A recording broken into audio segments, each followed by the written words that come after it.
پاکستان کے صدر آصف علی زرداری نے اسلامی جمہوریہ ایران کے صدر کو دورہ پاکستان کی دعوت دیتے ہوئے کہا ہے کہ اسلام آباد تہران کے ساتھ مختلف شعبوں میں قریبی تعاون کو فروغ دینے کے لیے پرعزم ہے۔ پاکستان کے صدر آصف علی زرداری نے ایران کے صدر کو عید الفطر کی مبارکباد پیش کرتے ہوئے دونوں ممالک کے سیکیورٹی مسائل پر قابو پانے کے لیے اطلاعات و معلومات کے تبادلے کو بڑھانے کی ضرورت پر زور دیا۔ آصف زرداری نے دمشق میں ایرانی سفارتی مرکز پر صہیونی حکومت کے حملے میں اپنے عزیزوں کو کھونے والے سوگوار خاندانوں اور ایرانی حکام کو تعزیت پیش کی اور ان سے دلی ہمدردی کا اظہار کیا۔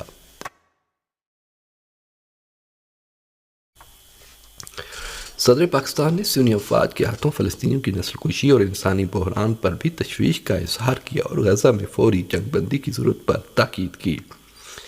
اس ٹیلی فونی گفتگو میں ایران کے صدر سید ابراہیم رئیسی نے بھی ایران اور پاکستان کے تعلقات کو تاریخی قرار دیتے ہوئے کہا کہ تہران اور اسلام آباد کے تعلقات انتہائی مستحکم ہیں اور یہی وجہ ہے کہ تسلط پسند طاقتیں ہمارے دوستانہ تعلقات کو برداشت نہیں کر پاتی اور فتنہ انگیزیوں کے ذریعے دونوں ملکوں کے تعلقات کو خراب کرنے کی درپہ رہتی ہیں۔ صدر مملکت سید ابراہیم رئیسی نے غزہ میں جاری صورتحال پر بھی تشویش کا اظہار کیا۔ ہندوستانی وزیراعظم نریندر مودی نے ہندوستان کے زیر انتظام جموں کے ادھم پور میں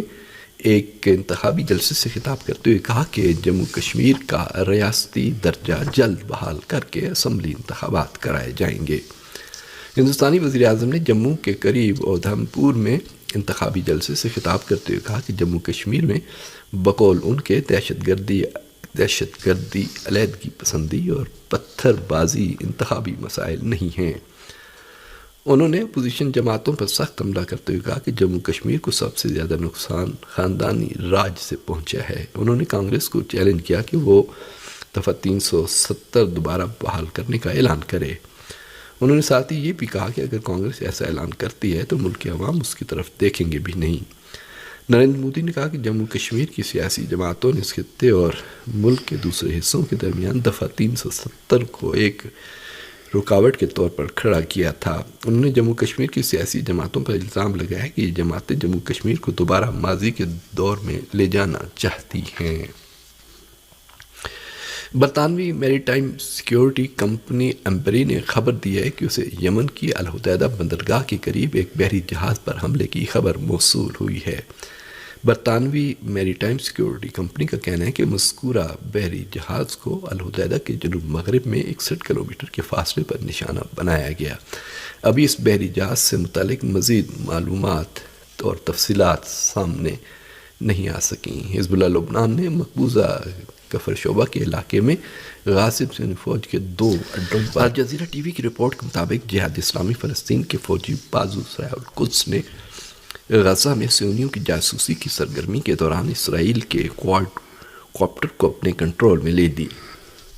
الاقصی بریگیڈ نے بھی غزہ کے جنوب میں صہیونی فوج کو بھاری جانی اور مالی نقصان پہنچایا۔ اس دوران غزہ کے مختلف علاقوں پر وحشیانہ صہیونی جارحیت کا سلسلہ جاری رہا اور صہیونی فوجیوں نے غزہ کے مشرق میں السلام علاقے پر شدید حملہ کیا۔ صہیونی فوج نے رفح کے مشرق میں الجنینہ کو بھی جارحیت کا نشانہ بنایا جہاں 6 فلسطینی شہید ہوئے۔ فلسطین کی ہلال احمد سوسائٹی نے بھی اعلان کیا ہے کہ 2 ہفتے قبل الامن اسپتال پر صہیونی فوجی جارحیت میں فلسطین کی ہلال احمد سوسائٹی کا زخمی ہونے والا ایک رکن زخموں کی تاب نہ لا کر شہید ہو گیا۔ مقبوضہ فلسطین میں امریکی سفارت خانے نے اعلان کیا ہے کہ سیکیورٹی مسائل کے پیش نظر اس نے اپنے سفارتکاروں اور ان کے اہل خانہ کی مقبوضہ علاقوں میں نقل و حرکت پر پابندی لگا دی ہے۔ رائٹرز کی رپورٹ کے مطابق مقبوضہ فلسطین میں امریکی سفارت خانے نے ایک بیان میں اپنے تمام سفارتکاروں اور شہریوں کو خبردار کیا ہے کہ وہ تل ابیب، مقبوضہ بیت المقدس اور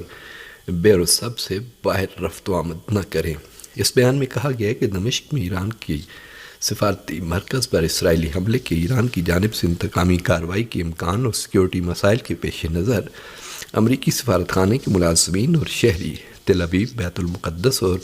بیروسبا سے باہر کا سفر نہ کریں۔ یاد رہے امریکی کانگریس کی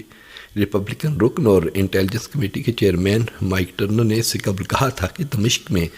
ایران کے قونصل خانے پر اسرائیل کا حملہ عاقلانہ کام نہیں تھا۔ غزہ میں غاصب صہیونی حکومت کے ہاتھوں جاری نسل کشی اور وحشیانہ صہیونی جارحیت پر جرمنی کی حمایت کے خلاف احتجاج کے طور پر نکاراگوا نے برلن میں اپنا سفارت خانہ بند کر دیا ہے۔ نکاراگوا نے صہیونی حکومت کی حمایت کرنے پر غزہ میں فلسطینیوں کی نسل کشی کا ذمہ دار جرمن حکومت کو قرار دیا ہے اور اس سلسلے میں بین الاقوامی عدالت انصاف میں اپیل بھی دائر کر دی ہے۔ اسی بنا پر نکاراگوا نے برلن میں اپنا سفارت خانہ بھی بند کر دیا ہے۔ بین الاقوامی عدالت انصاف میں جرمن حکومت کے خلاف دائر کردہ کیس کی سماعت کے دوران نکاراگوا کے وکیل نے کہا ہے کہ غزہ کے خلاف اسرائیل کی جارحیت کے آغاز سے بین الاقوامی قوانین کی خلاف ورزی کا مشاہدہ کیا جاتا رہا ہے۔ اسٹاک ہوم کے بین الاقوامی تحقیقاتی امن مرکز کے سروے نتائج کے مطابق اسرائیل کو تقریباً 99% اسلحہ صرف امریکہ اور جرمنی فراہم کرتے ہیں۔ اقوام متحدہ کی سلامتی کونسل نے خوراک کی امدادی ٹیم پر صہیونی فوج کے حملوں کے بارے میں تحقیقات کا مطالبہ کیا ہے۔